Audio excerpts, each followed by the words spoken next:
Hello, আসসালামু আলাইকুম। কেমন আছেন আপনারা সবাই?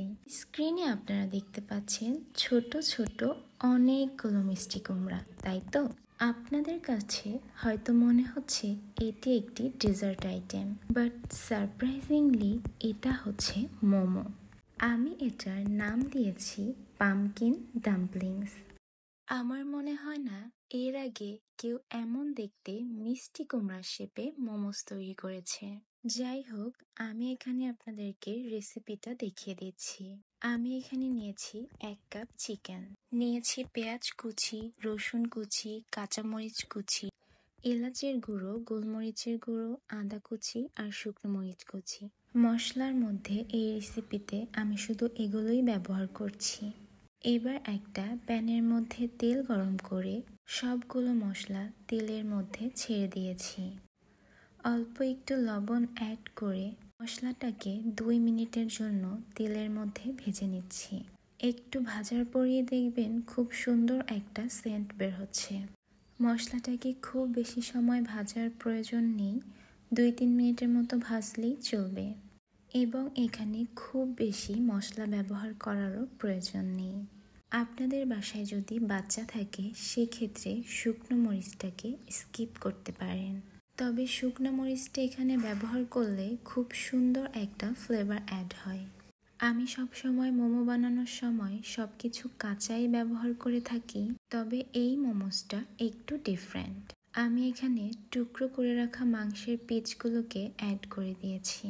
মাংসের পিসগুলো কেমন সাইজের করেছি আপনারা দেখেই বুঝতে পারছেন। মাংসটাকে খুব বেশি সময় ভাজার প্রয়োজন নেই, এতে করে মাংসটা ড্রাই হয়ে যেতে পারে। আমি এখানে মাংসটাকে 2 থেকে 3 মিনিটের মতো ভেজে নিয়েছি। মাংসটাকে সম্পূর্ণভাবে কুকড হতে দেওয়া যাবে না। মাংস ভাজা হয়ে গেলে একটা ব্লেন্ডার জগের মধ্যে দিয়ে মাংসটাকে পেস্ট করে নিয়েছি। এই যে দেখুন, এটা কতটা স্মুথলি পেস্ট হয়ে গিয়েছে। এবার আমি এই পেস্ট করা মাংসটা দিয়ে গোল গোল শেপ দিয়ে এমন বল তৈরি করে নিব। এই যে দেখুন, চিকেন বলগুলো দেখেই বুঝতে পারছেন আমি কতটুকু সাইজের করেছি। আপনারাও এভাবে বলগুলো তৈরি করে নেবেন। এবার একটা প্লেটের মধ্যে নিয়ে নিয়েছি 1/2 কাপ ময়দা, অ্যাড করে দিয়েছি 1 কাপের মতো চালের গুঁড়ো। শুধুমাত্র চালের গুঁড়ো দিয়ে কিন্তু এটা বানানো সম্ভব না, তাই ময়দাটা অবশ্যই অ্যাড করবেন। একটা পাতিলে 1.5 কাপের মতো পানি নিয়ে পানিটাকে গরম করে নিয়েছি। গরম পানির মধ্যে ময়দা আর চালের গুঁড়ো ঢেলে দিয়েছি। দিয়েছি 2 টেবিল চামচ ফুড কালার। ফুড কালারটা আপনারা চাইলে পানিতেই ব্যবহার করতে পারবেন। এবার এটাকে নেড়ে চেড়ে 2 থেকে 3 মিনিটের মতো সিদ্ধ করে নিব। সিদ্ধ করা হয়ে গেলে এটাকে খুব ভালোভাবে মথে এভাবে ডো তৈরি করে নিতে হবে। এবার আমি এই ডোটা থেকে আপনাদেরকে ডাম্পলিংসগুলো তৈরি করে দেখাচ্ছি। আসলে এগুলো বলে বোঝানো যাবে না, আপনারা চেষ্টা করবেন দেখে বুঝে নেওয়ার।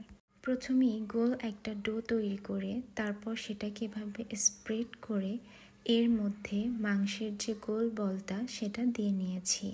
এবার চারপাশ থেকে শীটটাকে এক জায়গায় এনে এভাবে একটা গোল বলের মতো তৈরি করে নিয়েছি। এভাবে প্রথমে আপনারা গোল বলের মতো ডাম্পলিংসগুলো তৈরি করে নেবেন। সবগুলো তৈরি করা হয়ে গেলে এবার আপনাদেরকে দেখিয়ে দিচ্ছি কিভাবে মিষ্টি কুমড়ার শেপটা দিয়ে নেবেন। আপনাদের কাছে এমন কোনো কাটার না থাকলে আপনারা একটা চামচ দিয়ে এই শেপটা দিয়ে নিতে পারেন। মিষ্টি কুমড়ার শেপ দেওয়া হয়ে গেলে বোটার জন্য আমি এখানে একটা লবঙ্গ দিয়ে দিয়েছি। এই যে দেখুন, এটা তৈরি করা কিন্তু অনেক সহজ।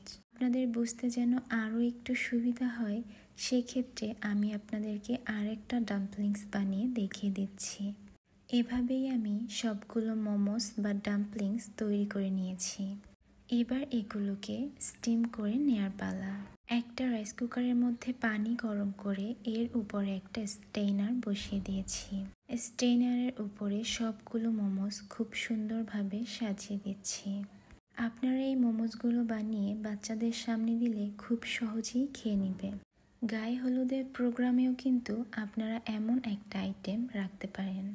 ছোট বাচ্চাদের টিফিন কিংবা আতিথেয়তার জন্য এই আইটেমটা বেস্ট হবে। এবার ডাম্পলিংসগুলোকে 30 মিনিটের জন্য স্টিম করে নিয়েছি। এই যে দেখুন, এখন কালারটা কিন্তু আরও বেশি সুন্দর লাগছে। স্টিম করার পরে আমি যখন ভিডিও ক্লিপ নিচ্ছিলাম, আমার এখান থেকে ক্যামেরা সরাতে ইচ্ছেই করছিল না। আমি আপনাদেরকে একটি ডাম্পলিংস ভেঙে দেখাচ্ছি। এটা কিন্তু অনেক সফট হয়েছে এবং ভিতরের চিকেনটাও সফটই রয়েছে। আপনারা অবশ্যই এই রেসিপিটাকে একবার বাসায় ট্রাই করে দেখবেন। আশা করি সবার খুবই ভালো লাগবে। যারা নতুন ফুড বিজনেস শুরু করেছেন, তারাও চাইলে আপনাদের মেনুতে এই নতুন আইটেমটি যোগ করতে পারেন। দেখবেন কাস্টমাররা খুব আগ্রহ নিয়ে এই আইটেমটাকে ট্রাই করছে। আজকের ভিডিও এই পর্যন্তই। সবাই ভালো থাকবেন, সুস্থ থাকবেন। আল্লাহ হাফেজ।